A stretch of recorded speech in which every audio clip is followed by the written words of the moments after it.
నిజంగానే రౌడీలో నిజంగానే గుండాలో అయితే మనం సోషల్ మీడియాలో చూస్తున్నటువంటి వాస్తవాలు వాళ్ళ కుటుంబ సభ్యులే కాదు బయట వాళ్ళ ఇంటర్వ్యూలు చూస్తుంటే చెప్పినటువంటి నిజాలు ఈరోజు కేసీఆర్ మర్చిపోయిండేమో కానీ జూబ్లీ హిల్స్ కాదు తెలంగాణ ప్రజలు మర్చిపోలేదు. మొట్టమొదటిగా తెలంగాణ పార్టీ పెట్టిన తర్వాత కేసీఆర్ ప్రచార రథం కావాలని నవీన్ యాదవ్ తండ్రి అయిన శ్రీశైలం యాదవ్ దగ్గరికి వెళ్ళి తెచ్చుకున్నటువంటి వాస్తవం నిజమా అబద్ధమా? ఇప్పటికి కూడా ఆ ప్రచార రథం అన్ని జిల్లాల్లో తిరిగి తిరిగి తిరిగి 10 ఏళ్ళు ప్రభుత్వంలో ఉండి ఆ ప్రచార రథం ఈరోజు టీఆర్ఎస్ భవన్లో ఉన్నది నిజమా కాదా? ఒకవేళ నిజంగానే వాళ్ళ కుటుంబం మంచిది కాకపోతే వాళ్ళ కాళ్ళ దగ్గర దండాలు పెట్టి నువ్వు ఆ రోజు 5 లక్షల రూపాయలు ప్రచార రథం తెచ్చుకున్నది నిజం కాదా అని అడుగుతున్నా. మంచోళ్ళు కాకపోతే వాళ్ళ కడప ఎందుకు దొక్కిను? సరే వాళ్ళు మంచోళ్ళు కాదనుకుందాం.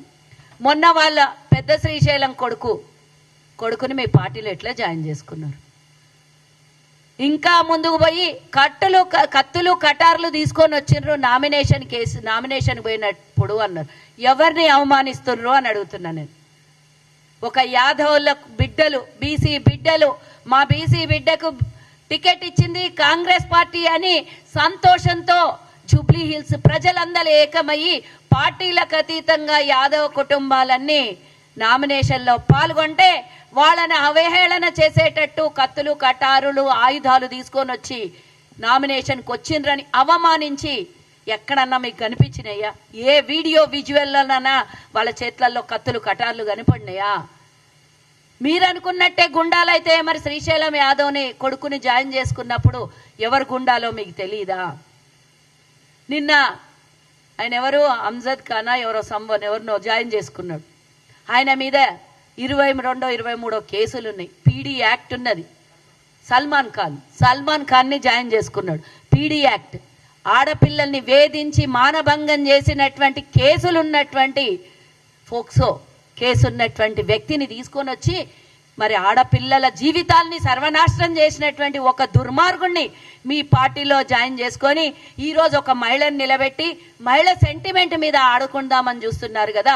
మరి మీ పార్టీలో మీ పక్కన మీ బెడ్రూమ్లో తీసుకొని వచ్చినటువంటి కేటీఆర్ మరి ఒక ఆడపిల్ల జీవితాన్ని నాశనం చేసినటువంటి వ్యక్తిని పక్కన పెట్టుకొని ప్రచారం చేస్తుంటే ఆడపిల్లలకి మహిళలకి ఏం భరోసా ఇస్తున్నారని ఈ సందర్భంగా నేను అడుగుతున్నా.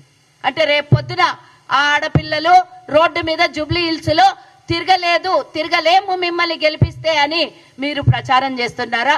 లేకపోతే ఆడపిల్లలకు రక్షణ లేదని ప్రచారం చేస్తున్నారా? ఏ ముఖం పెట్టుకొని మీరు ఓటు అడుగుతారు? ఏ ముఖం పెట్టుకొని ప్రజల దగ్గర పోతారు అని అడుగుతున్నా. గురిగింజతనం నలిపారు కదని పక్కల అంత గుండాల్ని రౌడీల్ని పెట్టుకొని ప్రచారం చేస్తున్నా మీరు ఈరోజు ఇతరుల గురించి మాట్లాడితే తమ నలుపు తమకు తెలియదని జనాలు మీడియాలో మీరు నమ్ముకున్న సోషల్ మీడియాలనే 100 కోట్లు పెట్టి సోషల్ మీడియా నడుపుతున్న మీ సోషల్ మీడియాలనే చూడండి ప్రజలు ఏమంటుండ్రు, ప్రజలు ఏ విధంగా వ్యతిరేకిస్తుండ్రు. గతంలో 10 ఏళ్ళు మీకు అవకాశం ఇస్తే జూబ్లీ హిల్స్ లో రౌడీయిజం కొనసాగించి భూములు కబ్జా పెట్టి మహిళల్ని ఇబ్బంది పెట్టి లీడర్లకు 3rd డిగ్రీలో ప్రయోగం చేసి ఇదే నవీన్ మీద 3rd డిగ్రీ ప్రయోగం చేసింది అబద్ధమా నిజమా? ఆయన మీద అనవసరమైనటువంటి కేసులు పెట్టి ఇబ్బంది పెట్టింది నిజమా అబద్ధమా? అప్పుడు ఎవరు రౌడీలు? మీరా?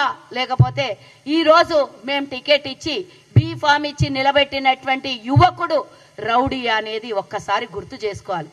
తాను చేసినటువంటివన్నీ శుద్ధపూసలు, తాము చేస్తేనేమో శ్రీరంగ నీతులు, మంది చేస్తేనేమో ఇంకొకటి అని వేదాలు మస్తు వల్లిస్తారు. వేదాలకేముంది? నాలుకకు నరం లేదు, ఎట్లొస్తే అట్లా మాట్లాడొచ్చు. అభివృద్ధి అంట, వాళ్ళ పార్టీ ఆఫీస్ అంట జనతా గ్యారేజ్ అంట. జనతా గ్యారేజ్ కాదు, మంత్రులకు కూడా కనీసం మీరు అధికారంలో ఉన్నప్పుడు గేడు దగ్గర రాని అనేవాళ్ళు ఈరోజు దిగజారిపోయి ఏడదాకా వచ్చిండ్రు. అంటే మేము జనతా గ్యారేజ్ పెట్టుకున్నామంట. మా ఎమ్మెల్సీ నాయకుడు ఒక ఇంటర్వ్యూలో చెప్పిండు, జనతా గ్యారేజ్ అంటే ఆ జనతా గ్యారేజ్ సినిమాలో హీరోనే తండ్రిని చంపిండు అన్నాడు. ఇక్కడ కూడా గట్లనే ఉన్నది. మరి రేపు పొద్దున ఏమవుతుందో మీరే చూసుకోవాలి. ఇవన్నీ కాదు, తెలంగాణలో ఈరోజు బీఆర్ఎస్ ఉనికి ఎక్కడుంది? 4 స్తంభాలాట, బిడ్డ ఒక దిక్కు, అల్లుడు ఒక దిక్కు, కొడుకో దిక్కు, తండ్రి ఫామ్ హౌజులు. మీరు ఏమని ప్రచారం చేస్తారు? బీఆర్ఎస్ నాయకులం మేము వచ్చినామని ప్రచారం చేస్తారా? కవిత మీకు రోజు మీరు చేసిన ఇన్నేళ్ళు 10 ఏళ్ళు చేసినాయి ప్రతి ఒక్కటి బయట చెప్తూనే ఉంది కదా. ఆమె నిజాలు వాస్తవాలు మాట్లాడి బయటకు వచ్చి చెప్పినందుకే ఈరోజు మీ సొంత ఆడబిడ్డని బయటకు ధర్మేశారు. జవాబులు చెప్పలేనటువంటి పరిస్థితి మీరు ఉంచుకొని ఈరోజు జూబ్లీహిల్స్లో పోయి ప్రచారం చేస్తే ప్రజల ప్రశ్నలకు మీరు జవాబులు చెప్పే స్థితిలో మీరున్నారా? నీ బిడ్డకి నువ్వు రక్షణ ఇచ్చుకోలే, జైలుకు పోతే మా నాయన రాలేదని ఆమె అలిగి బయటకు పోయింది. నిజాలు వాస్తవాలు హరీష్ రావు ఏం దోపిడీ చేసిండు, ఇంకా వాళ్ళ ఇంకో పిన్నమ్మ కొడుకు ఏం దోపిడీ చేసిండు సంతోష్ రావు అని అన్నీ చెప్పింది పూసగుచ్చినట్ల. ఏ ఎంక్వైరీలు అవసరం లేకుండా, ఏ సిబిఐలు ఈడీలు అవసరం లేకుండా డైరెక్ట్ కవితనే మీడియా ముంగలు వచ్చి చెప్పింది మీ కుటుంబం దోపిడీ ఏందో. అంత దోపిడీ చేసిన వాళ్ళు మళ్ళీ వచ్చి కల్లబొల్లి మాటలు, సెంటిమెంట్ ఆయుధంగా వాడుకుందామని చూస్తే అసలు మీ ఎంబడి లీడర్లు లేరు, కార్యకర్తలు లేరు. మా నవీన్ యాదవ్ చెప్తున్నారు ఇప్పటికే 25% టీఆర్ఎస్ వాళ్ళు కాంగ్రెస్ కండువా కప్పుకున్నారు. ఇంకో వారం రోజులలో బీఆర్ఎస్ లో ఉన్నటువంటి అందరూ యువ నాయకులు, యువ కార్యకర్తలు అందరూ కాంగ్రెస్ కండువా కప్పుకోపోతున్నారు. 50% ఖాళీ అయిపోతుంది అంటారు. నాయకులే లేనప్పుడు ఓట్లు ఎవరి దగ్గర పోయి అడుగుతారు? ఓట్లు ఎవరేస్తారు? సరే, మీ నాయకురాలు సునీతకి బీఫామ్ ఇచ్చారు కదా, పాపం ఆమెను ఇబ్బంది పెట్టిన విషయం మీరు బీఫామ్ ఇవ్వడం వల్లనే అవతల మాకంటి గోపీనాథ్ మొదటి భార్య కొడుకొచ్చి ఈసీకి కంప్లైంట్ చేశారు. ఎవరికీ తెలియనటువంటి సమాచారం ఆయన వచ్చి ఈసీ ముంగల గోడు పెడితే రాష్ట్రం మొత్తం తెలిసింది. నేనే వారసుణ్ణి అని చెప్పి సునీత గారి గురించి తప్పుగా మాట్లాడారు. దానికి మీరు ఎవరన్నా సమాధానం చెప్పిండ్రా? ఈ విధంగా మాట్లాడొద్దు, భర్తను కోల్పోయినటువంటి మనిషి కన్నీటి సంద్రమై ఉన్నది, ఆమె గురించి ఈ విధంగా మాట్లాడితే పాపం తగులుతుంది అని ఆమె మొదటి భార్య కొడుకుని మీరు చెప్పిండ్రా? అక్కడ ఎందుకు మాట్లాడలేదు? ఎందుకు ఆమెని బహిరంగంగా మీ వల్ల అవమానింపబడింది? ఎందుకు అవసరమైతే ఎమ్మెల్సీగా ఒకటో రెండో ఏమన్నా అవకాశం వస్తే ఆమెకు నామినేట్ చేసి ఎమ్మెల్సీగా అవకాశం ఇస్తే తప్ప, ఎందుకంటే ఆమె ఓడిపోతుంది. ఇంకెవ్వరు అక్కడ సిద్ధంగా లేరు, అక్కడ పోటీ చేయడానికి నాయకులు లేరు.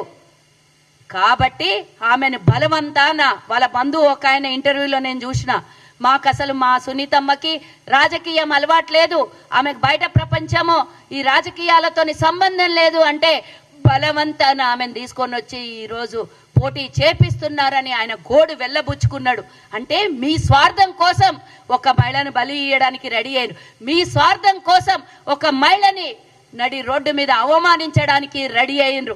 ఆమె కన్నీరు పెట్టుకోవడానికి అసలైనటువంటి వాస్తవం, నన్ను తీసుకొని వచ్చి ఈరోజు బలవంతాన టికెట్ ఇచ్చి నేను ఓడిపోతే వీరు సంతోషపడుతున్నారని ఆమె కన్నీటి పర్వంతం అవుతుంటే ఈరోజు దాన్ని చూసి చలిమంటలు కాపుకుంటున్నటువంటి బీఆర్ఎస్ వాళ్ళు ఈరోజు కనీసం ప్రజల దగ్గర పోయి ఓటు అడిగే స్థితిలో లేరు. గల్లీలలో పోతే ఇప్పటికే మేము అధికారంలోకి వచ్చినాక అక్కడ అన్ని రోడ్లు వేయించినాం. మేము అయితే ఎన్నో సందులు గల్లీలు తిరుగుతూ ఉంటే, మేడం ఇన్నేళ్ల నుంచి మేము 3-4 ఏళ్ల నుంచి ఇక్కడ మేము కంప్లైంట్ ఇస్తున్నాం, ఇక్కడ బీఆర్ఎస్ కార్పొరేటరే ఉన్నది, ఆమెకు ఎన్నిసార్లు కంప్లైంట్ చేసినా కూడా కనీసం ఇక్కడ ఈ రోడ్లు బాగు చేయించట్లేదు, మోరీలు బాగు చేయించట్లేదు, డ్రైనేజ్ వ్యవస్థ మంచి చేయించట్లేదు, మా పిల్లలకు అన్ని అనారోగ్యం పాలవుతున్నారని ఎంతో మంది మేము ఇళ్ల దగ్గర పోయినప్పుడు చెప్పినటువంటి విషయం మేము గమనించినాం. మరి మీ కార్పొరేటరే ఉన్నప్పుడు ఒక్కొక్క వార్డులో చేయాల్సినటువంటి అభివృద్ధి ఎందుకు చేయలేదు గత 10 ఏళ్లుగా? అంత డ్రైనేజ్ వ్యవస్థ పోతే పాములు వస్తున్నాయని చెప్తున్నారు వాళ్ళు. అక్కడ పోతే ఏంది? ఎవరు 10 ఏళ్ల నుంచి ఎవరు అధికారంలో ఉండే? మరి ఎందుకు జూబ్లీహిల్స్ ఎందుకు డెవలప్ కాలేదు? పేరుకు చెప్పుకోవడానికి జూబ్లీహిల్స్ అంటే రాష్ట్రంలోనే ఒక డెవలప్